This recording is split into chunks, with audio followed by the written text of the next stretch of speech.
تو جناب N D A میں کے تازہ ترین اعداد و شمار کے مطابق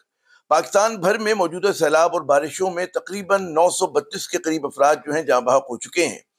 سب سے زیادہ ہلاکتیں جو ہیں وہ خیبر پختونخوا میں ہوئی، جہاں 504 افراد جو ہیں وہ ان سیلاب اور بارشوں کی وجہ سے جان سے گئے۔ اس کے بعد نمبر آتا ہے پنجاب کا، جہاں تقریباً 246 افراد جو ہیں اب تک ہلاک ہو چکے ہیں۔ سندھ میں اور بلوچستان میں بالترتیب جو ہے 68 اور 26 افراد جو ہیں وہ ہلاک ہوئے ہیں۔ جانی نقصان ایک طرف، جو سب سے زیادہ ایک بڑا نقصان ہے وہ یہ بھی ہے کہ جی پاکستان کی معیشت اس کی وجہ سے ایک مرتبہ پھر مشکلات کی زد میں آ گئی ہے۔ پاکستان ایک زرعی ملک ہے اور ہماری زراعت کا جو سیکٹر ہے بڑا بری طرح سے متاثر ہوا ہے موجودہ بارشوں سے، اور اب اس خدشے کا اظہار کیا جا رہا ہے کہ جناب ہو سکتا ہے کیا بلکہ بھی یقینی ہے کہ پاکستان جو ہے اپنی معاشی نمو کا جو ہدف ہے اس کو حاصل نہ کر سکے۔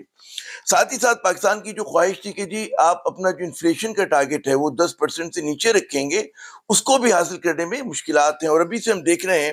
کہ زرعی اجناس کی قیمتیں جو ہیں، پولٹری کی جو قیمتیں ہیں، گوشت کی جو قیمتیں ہیں، ان میں اضافہ ہوا ہے۔ تو ایک بہت بڑا چیلنج ہے پاکستان کے لیے۔ یقیناً میں اس وقت وہ والی بات کہتے ہیں نا، اعداد و شمار اس وقت پیش کرنا، اس وقت گیس وقت بہت زیادہ چل رہا ہے، قیاس آرائیاں بہت زیادہ چل رہی ہیں،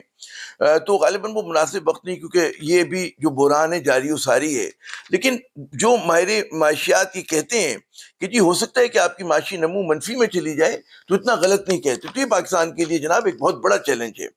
پھر ایک طرف جو ہم دیکھتے ہیں کہ جی حکومت جو ہے وہ کوشاں ہے کہ جی لوگوں کی مدد کرے، صوبائی حکومتیں بھی ہیں اور وفاقی حکومت بھی ہے، لیکن وہ کام بھی ذرا سا متنازع بن گیا۔ اس کے متنازع بننے کی وجہ یہ ہے کہ بعض لوگ یہ الزامات لگا رہے ہیں کہ جی اس سانحے کو بھی، اس یہ جو قدرتی آفت ہے اس کو بھی بعض لوگ جو ہے اپنی سستی شہرت کے لیے اور پروپیگنڈے کے لیے استعمال کریں، کیونکہ ضرورت اس بات کی ہے کہ بجائے اس کے کہ آپ شخصیات پہ اتنی زیادہ توجہ دیں، کہتے ہیں نا خلوص دل تک سے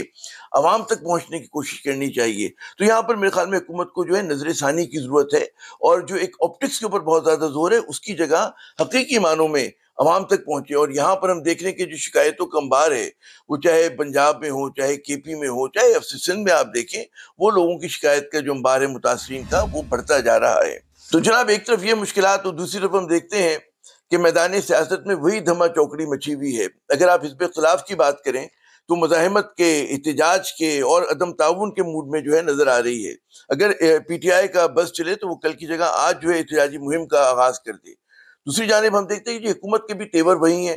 اسی طرح کا جو ہے دباؤ انہوں نے برقرار رکھا ہوا ہے حزب اختلاف کے اوپر، اس کو سانس لینے کی جگہ نہیں دے رہے ہیں۔ اور اس کی کبھی تازہ ترین مثال یہ ہے کہ جی جس طرح سے عمران خان صاحب کی جو ہمشیرہ ہیں علیمہ خان صاحب، اور ان کے ایک وکیل ہیں نعیم حیدر پنچوتا صاحب، ان پہ دہشت گردی کی عدالتوں میں جو ہے مقدمات درج کیے گئے ہیں، وہاں چلائے جا رہے ہیں۔ اب ظاہر ہے کہ یہ رویہ خود بذات خود ایک سوالیہ نشان کو جنم دیتا ہے، اور اس کی وجہ سے جو جنمن حقیقی کیسز ہوتے ہیں دہشت گردی کے، ان پہ بھی لوگ پھر سوالیہ نشان کھڑا کر دیتے ہیں۔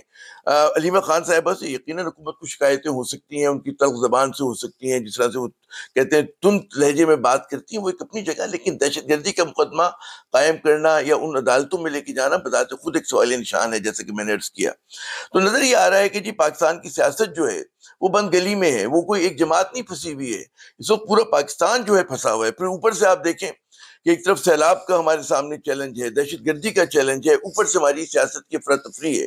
اور اگر آپ کو ان دونوں معاملات کو حل کرنا ہے، یعنی کہ دہشت گردی کے معاملے کو ایڈریس کرنا ہے، معیشت کو بحال کرنا ہے، اور اس کے ساتھ ساتھ سیلاب زدگان کی مدد بھی کرنی ہے، تو اس پہ کم از کم آپ کو اپنی سیاست میں کچھ ٹھہراؤ کی ضرورت ہے۔